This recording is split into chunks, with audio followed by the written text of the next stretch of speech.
A forsaken 19th century mansion harbors angry spirits from the past.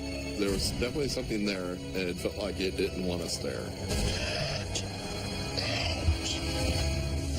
Rumors of a deadly love triangle. The banker was having an affair with her. One of the speculations was that she was buried in the basement. And a dark entity with the most evil of intentions. Whatever it was wasn't human. It frightened me so bad. I can't even describe the terror. Some houses are better left undisturbed. In America, there is real evil. It lurks in the darkest shadows and in our most ordinary towns. Between the worlds we see and the things we fear, there are doors. When they are opened, nightmares become reality.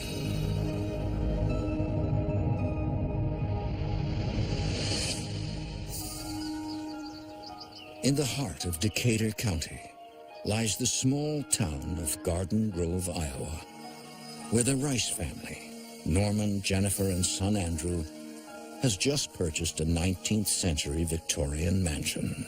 It wasn't hard to fall in love with. It was an amazing place, and I always said, you know, someday I'm going to own you. Someday you're going to be my house. I wanted to live there. It had everything that I ever wanted. Better than the pictures?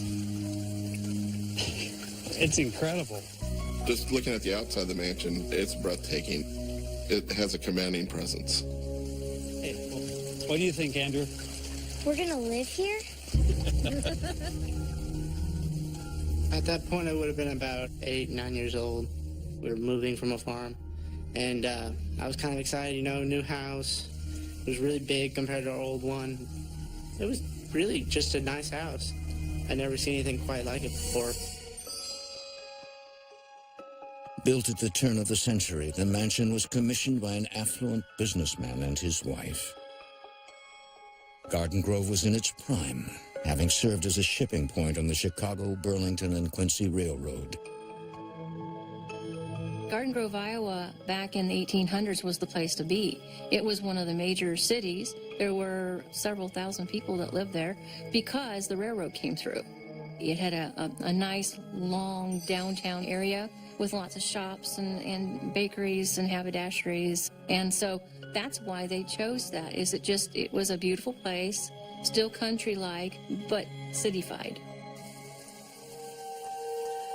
And Jennifer feels an instant connection to the house. The house just kind of felt like it belonged to me, like I'd known it at some point in time. It drew you in. But the picturesque mansion hides secrets from the past.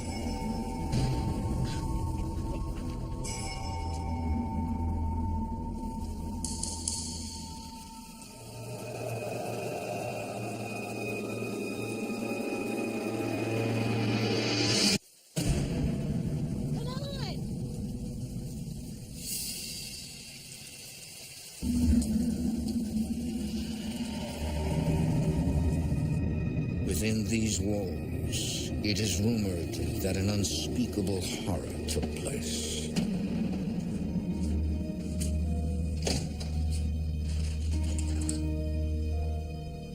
Isn't it grand? I mean, look at all the details. Look at this staircase.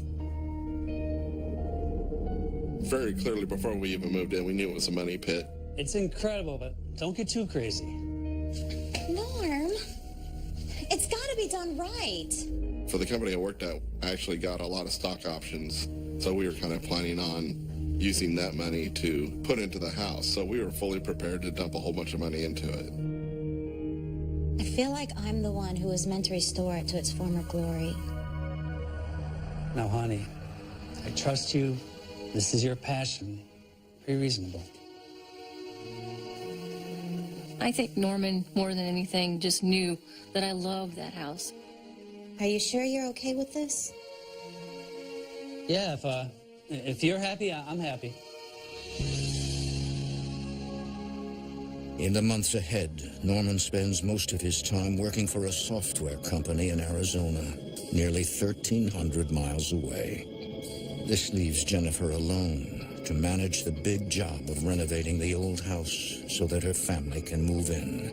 With me being out of town, it kind of gave her something to do since we were apart 90% of the time, being in different states. Her being able to put all of her energy into restoring this house really gave her a sense of accomplishment.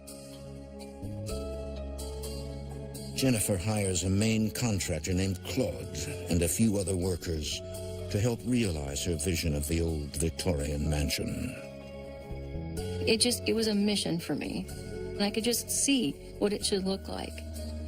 And that's what I loved about having that house. I could just create it from basically the ground up into what it should be and what I loved.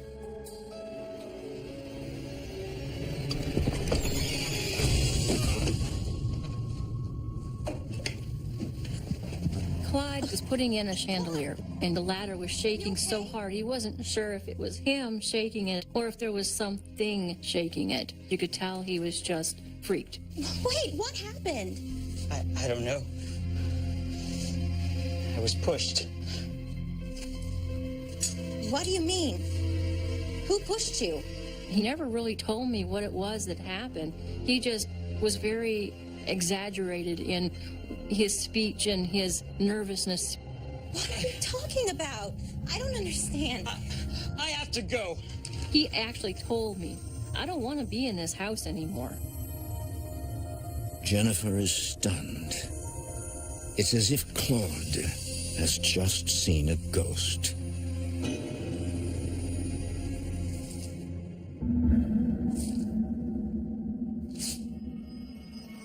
I told my wife I was going to be working in this house. And what she said? You know what? Stay out of the basement. What? Why? You know about the basement, right? No. That's where he buried her. Who? The servant. The woman he was having an affair with.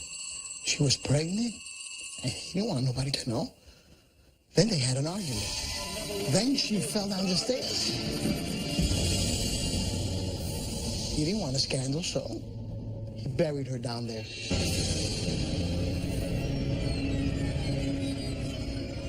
I think a lot of the creepiness and the fact it sat abandoned for so long, it sparked a lot of rumors. And the rumor was that the original owner buried her in the basement. 8-year-old Andrew's curiosity gets the better of him. First, he saw a man in the window, and now the scandalous rumor leads him to the basement. I couldn't even fathom everybody knowing so much about a house that I had just moved into. But it was kind of cool at the same time.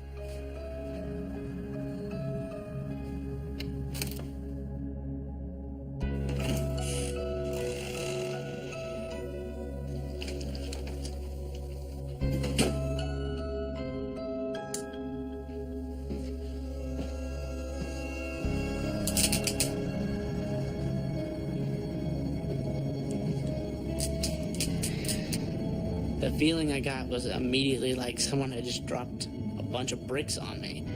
It was just really heavy, dense air. It was kind of hard to breathe a little bit. I can remember it being damp. It literally smelled like wet dirt.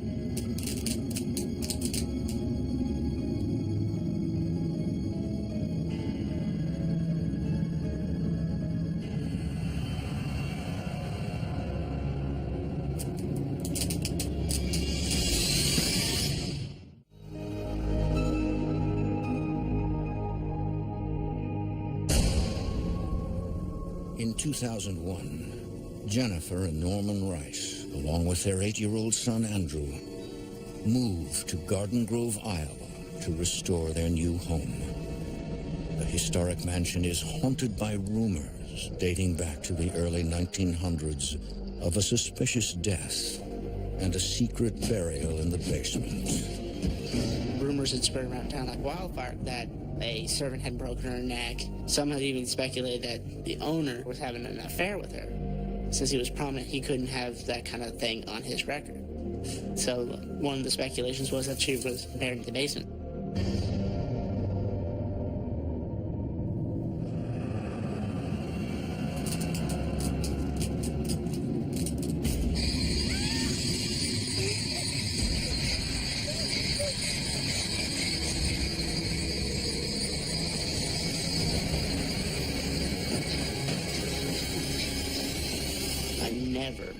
never went back down to the basement again.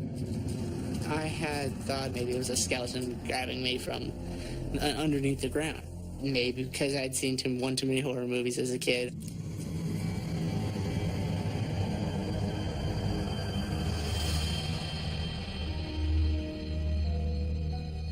By July 2001, the majority of the renovations on the house are complete, despite the fact that all of the contractors have deserted the job. With Andrew's father, Norman, frequently away on business, his mother has no choice but to finish the house on her own. I remember her having so many stressful nights because we would bring in contractors to try to fix this place up, and they would just leave. Jennifer suspects that it has something to do with the rumors surrounding the house, but she doesn't believe the old wives' tale. It was somewhat unnerving, but it was an amazing house and it had amazing potential. And that's all I could think about for a while. It didn't matter what people said. There's always going to be rumors, especially in small towns. But as time wore on and some of the things that happened, I began to wonder. I started hearing noises I really couldn't explain. Andrew?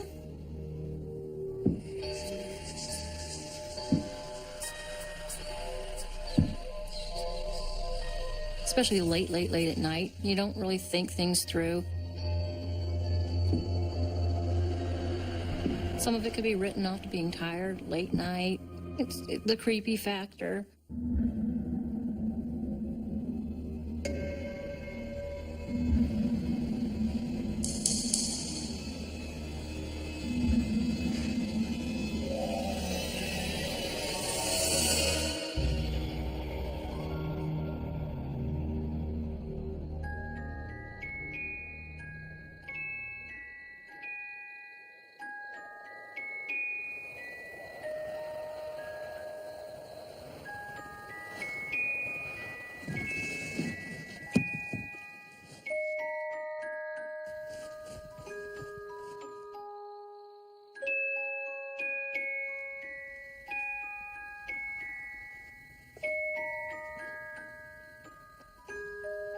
Sleep tight.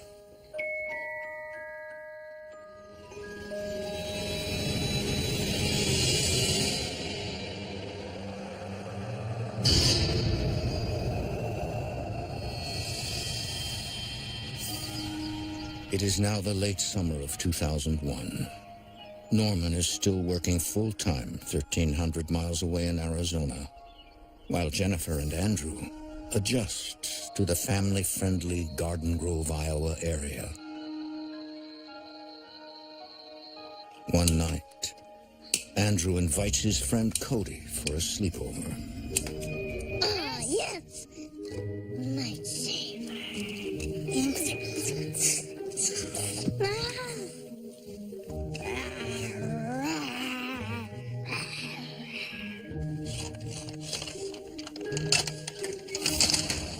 Seriously, Andrew? Why'd you push my tooth out? Sorry.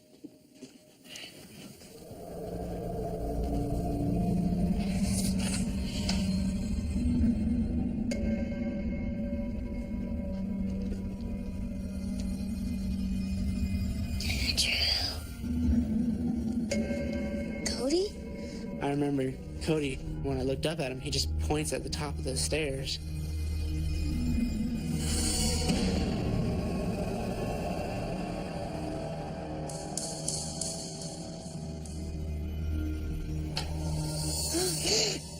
Next thing we know, he just vanished.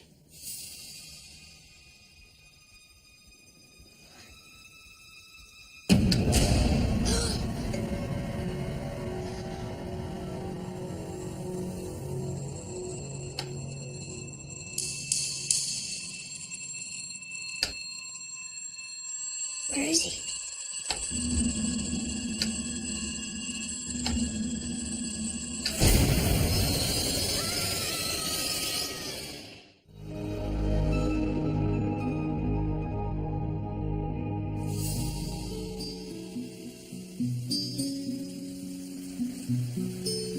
In the beginning, everything was roses. Home sweet home. You know, we'd spend all the time fixing the house up. But it didn't take too much longer after that to realize there was something off about the house. I chose to ignore a lot of things because I was elated and it was my dream. By the summer of 2001, Jennifer Rice has completed renovations on an abandoned 19th century Victorian mansion in Iowa. And while the home's rumored history of a mysterious death merely lurks in the back of her mind, her son Andrew comes face to face with evil.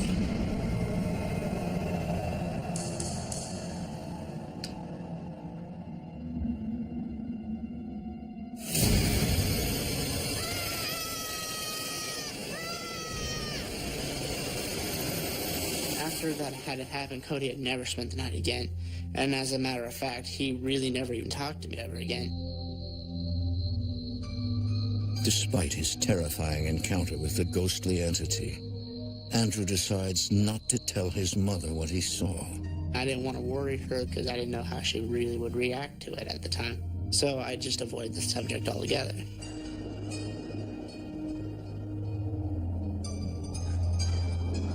In September 2001, news that the once dilapidated mansion has been restored begins to spread through the small town of Garden Grove, Iowa. We had people that would knock on the door. I'm sorry to bother you, but I've always loved this house. Or I knew so-and-so who lived here, and I always wanted to see this house. And we finally decided we would do an open house. I just want to thank you for opening your house to all of us. Oh, well, thank you for coming. As we're doing tours, this sweet little old lady started telling me that she was so pleased to see somebody finally working on that house. My great uncle is the banker who built this house. And then she explained that she was the great niece.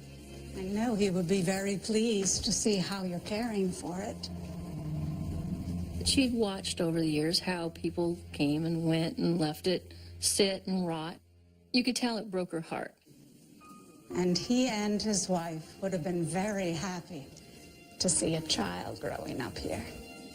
Oh, that's my son, Andrew. Please come in. I have something for you. The great niece brought a beautiful scrapbook full of pictures. And she showed us this picture, lovely picture about yay big, of the original owners. Jennifer is struck by the image of the husband. It was just an old black and white yellowed photo, but you could tell he had the palest blue eyes you've ever seen because you could barely see the pupils. Then Jennifer suddenly recalls the rumors surrounding the man and the Victorian mansion. Did you ever hear any of the rumors about this house? That's what they are. Rumors. Don't believe everything you hear. Of course not. What happened was they married later in life. Did they have any children? They wanted children so badly. So they didn't have children. And you can tell they planned on having children because there was a child's room adjoined to the master bedroom. That's my son Andrew's room. Andrew, come here, sweetie. This nice lady was just telling me that her great uncle is the one who built our house. Very pleased to meet you, Andrew. You too. Look at what she brought us. As she's showing us all these pictures, I started realizing that I had seen the banker somewhere before. This is the man I saw the first time I went in the house.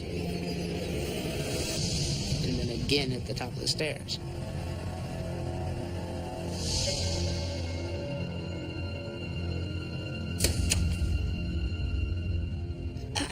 I need to go help Dad.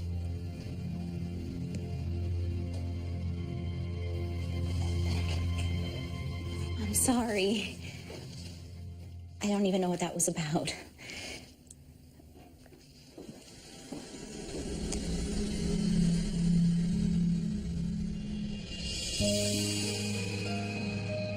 Scared and confused, Andrew continues to keep his experiences to himself.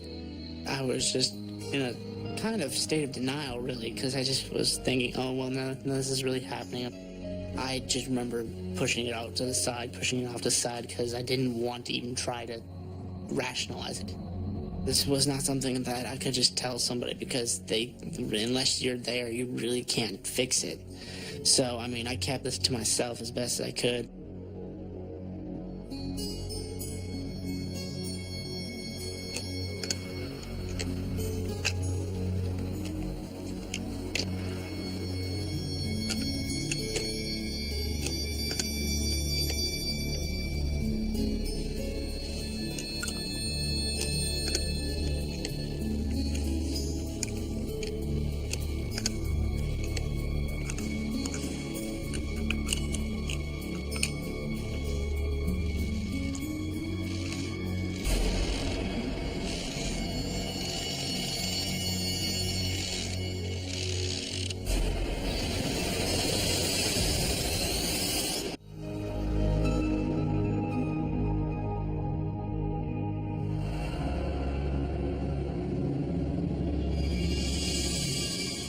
Since his terrifying encounter in the basement, 8-year-old Andrew Rice has felt an unsettling presence in his 19th century house in Garden Grove, Iowa. At that point, it scared me so much. I would just go over to a friend's house, or I'd go walk down the street and go play at the park. You know, I'd just find any way to avoid the situation altogether. But after seeing old photos of the original owner, a once prominent businessman, Andrew is now convinced that his ghost is haunting the home. His father, Norman, who is often away on business, is completely in the dark. My job was extremely stressful, trying to do software development and traveling too, and so they wanted me to be more concentrated on my work and not have to really worry too much about the house itself.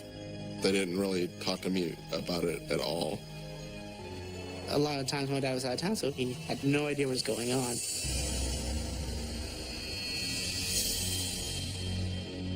One night, Andrew has a new visitor.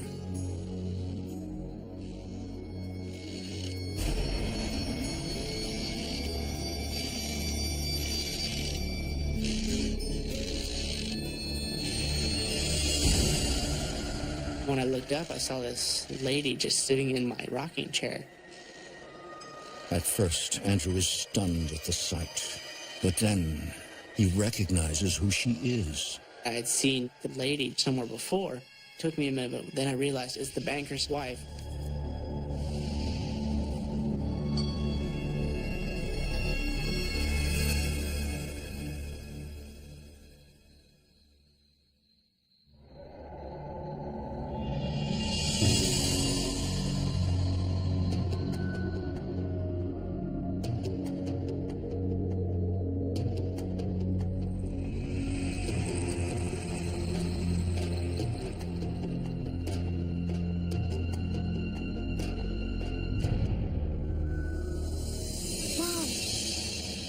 I saw her.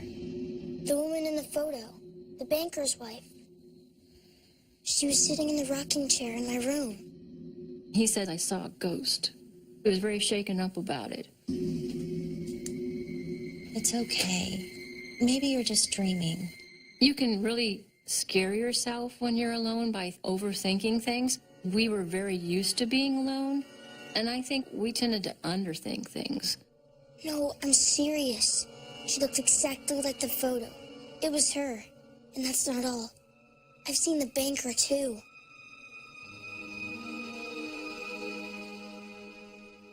Maybe they're friendly ghosts. They always wanted to have children. And your bedroom was supposed to be the nursery.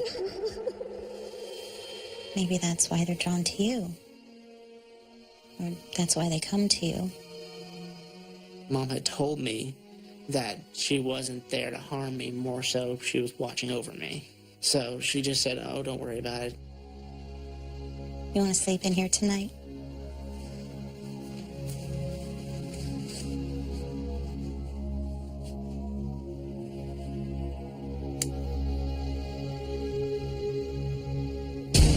Despite Andrew's compelling tale, Jennifer isn't entirely convinced that the house is haunted. I didn't want to believe that there was anything going on. I just didn't.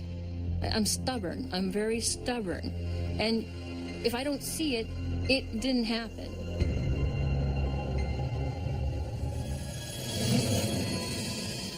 It is now January 2002.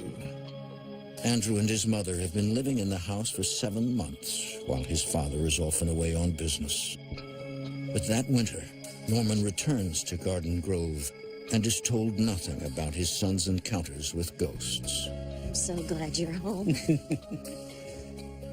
It just wasn't something that came up, you know. I didn't really feel like starting a, gee, I think our house is haunted conversation. But one night, a dark force decides to make its presence known. Something picked us up, and we landed on the bed. We were both wakened at the same time by some black entity, just some ominous presence. What was that? You felt it too, right? Yes. There was no way to rationalize it. There was just no way. It was unexplainable. So that was the first time I hadn't been able to just explain it away. This isn't something that happened by yourself. We're both sitting there talking about the same thing that just happened, so we know this was real. This was no dream. And now, Jennifer can no longer deny the truth. Norman, I have something to tell you. I think the house is haunted. By what? Ghosts? Yes. A banker and his wife. They lived here in the 19th century. Andrew's been seeing them. Jennifer kind of starts hinting at things that had been happening to Andrew that I wasn't aware of. There's a rumor around town. The banker had a servant girl who was pregnant. I will have you thrown out and you'll starve in the streets. She died here. And they buried her in our basement. In our basement? Why'd you wait so long to tell me? I thought if we ignored it, it would just go away. But now this... We both felt it. There's something here. You just want to pack up and leave? No. There's nothing more to talk about, is there? It made me feel like this is all my fault. But we didn't talk about it. It was frustrating. It was isolating. I felt alone because I didn't want to talk about it and stir it up. But now that the secret is out, Norman begins to dread spending time in his new home, where he suddenly feels unwelcome. You almost feel like you're going into a depression, thinking, okay, we've spent a lot of money on this house, and now do you want to admit that somehow a house can say, I don't want you here? Although he doesn't believe in ghosts, Norman can't shake the unnerving feeling that he is not alone.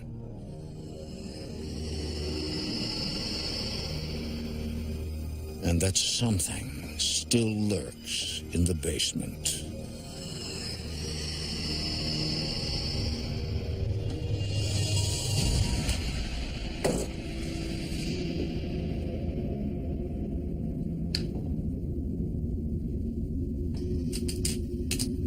Walking in that basement for the first time, basements can be scary, and this one definitely was. It just kind of gives you the heebie-jeebies.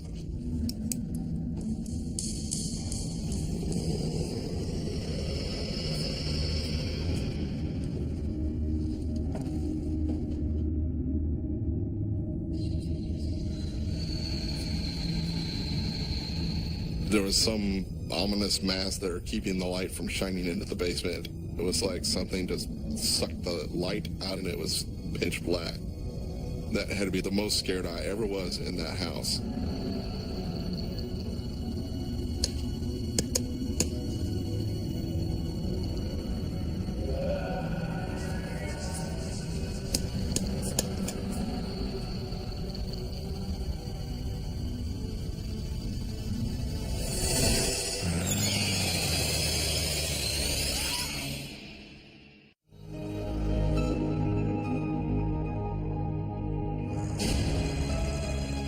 For nearly a year and a half, the Rice family has been living in a haunted 19th century Victorian mansion in Iowa, plagued by dark secrets from the past. Their presence in the once abandoned house has stirred up angry ghosts still roaming the property. But that fall, a new evil spirit is unearthed from deep inside the house, and Norman has a terrifying encounter in the basement.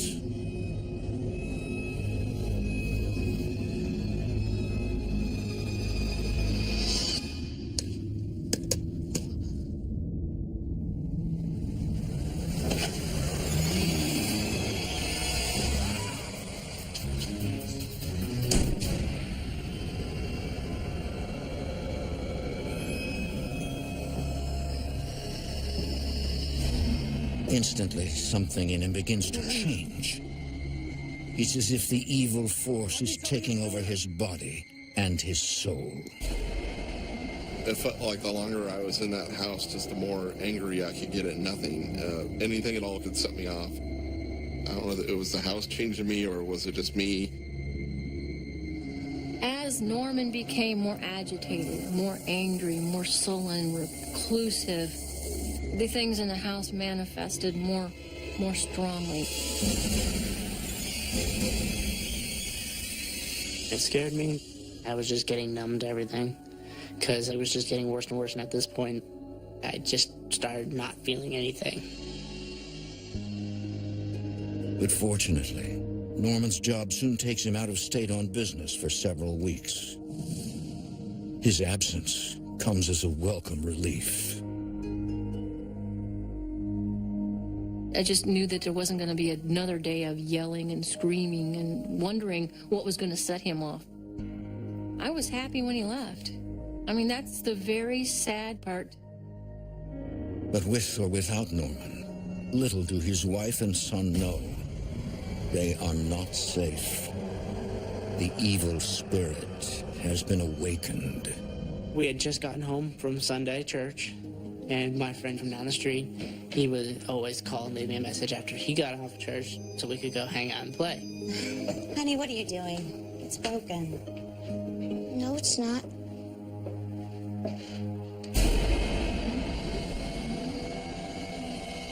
It's not even plugged in. The light was blinking, just like a normal, somebody left a message. So, I don't know why I did it, but I pushed the play button.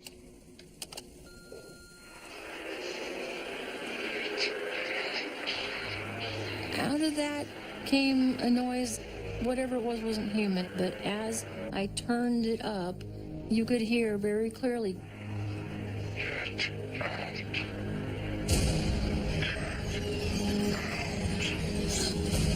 You could tell his intention was to make us leave. I was scared. At that point in time, I was scared. Terrified, Jennifer reaches out to her last resort, the church. Weeks later, a group of parishioners arrive to conduct a house blessing. The evil immediately lures them to the basement. In the name of Jesus Christ, we dedicate this home as a sacred edifice. They were around the basement leaning inward with their Bibles while they were praying. Lord, we ask that you protect this home so that Norman, Jennifer, and Andrew Rice can worship and grow spiritually in peace. Amen. Amen. Afterwards, the parishioners retreat. They do not speak about their experience. They were very visibly upset. They did not want to talk about it. The house blessing is now complete, and Jennifer has faith that it will make a difference. I honestly believed that it would be better. I really did, because he picked the strongest people in our church, the most steadfast people I knew. I was very hopeful.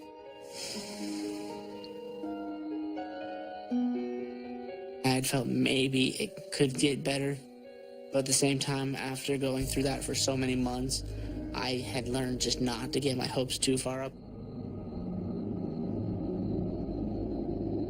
With her husband Norman out of town, Jennifer tries to remain strong for Andrew.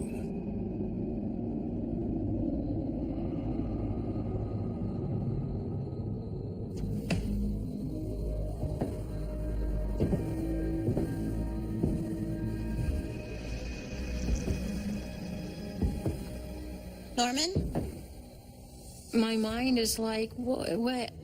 I know he is not here. Norman, is that you?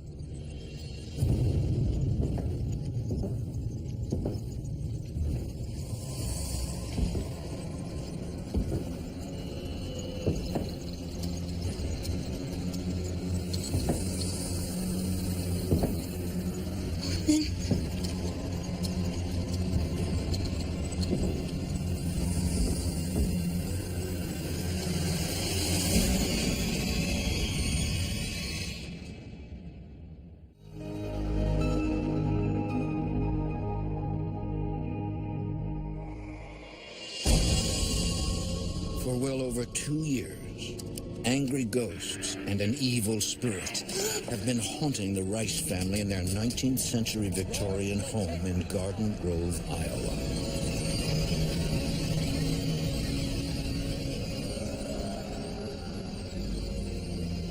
In the fall of 2003, while her husband Norman is out of town, Jennifer wakes to the sound of heavy footsteps in the hall.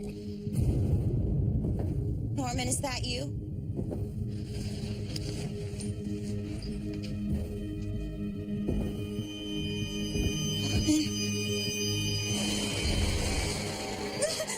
I saw that thing. I didn't know what it was, and then it looked at me. I can't move. It's going to get me. I'm feeling like I'm going to die of a heart attack. I can't even describe the terror. I knew then that it could create whatever it wanted to scare us. But this new entity is just starting its reign of terror. And soon, it targets the weakest member of the family.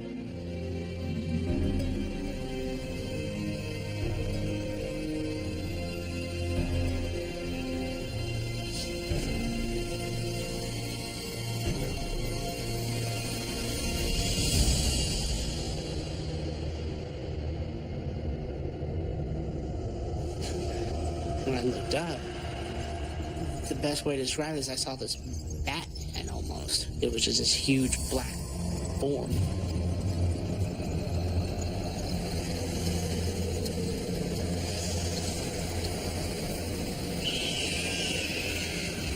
I feel this presence enclosed around me. It was just strong, and I knew that if I had struggled, it would have just tightened his grip even more.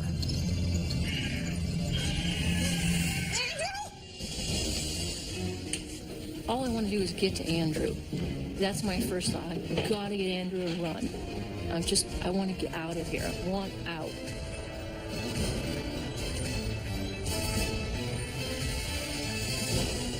Come on, baby. Come on. She didn't even grab her shoes. She just picked me up. We ran out the door. Come on, Andrew. Come on, sweetie.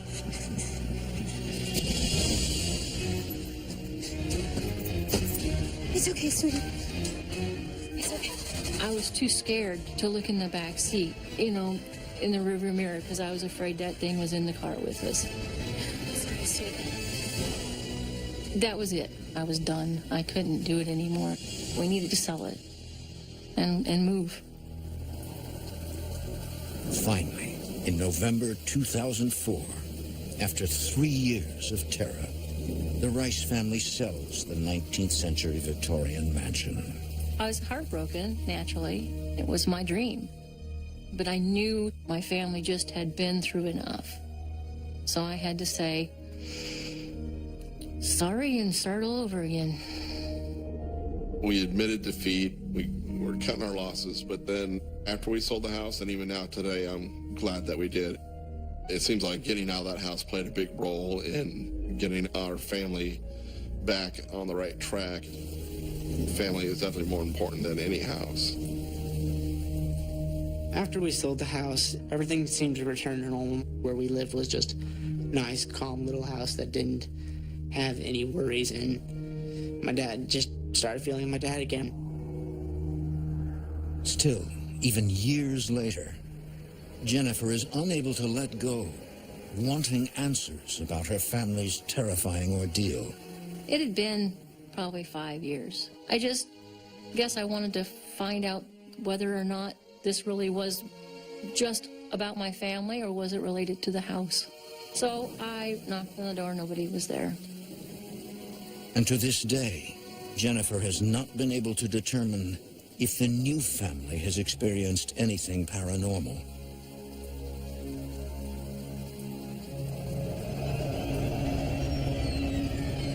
What happened to the Rice family in Garden Grove?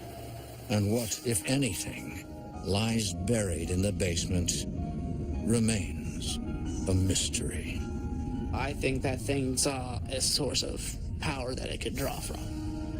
I was feeling fear, my mom was feeling stress, my dad was feeling anger. All those are negative, and it gave it something to feed off of.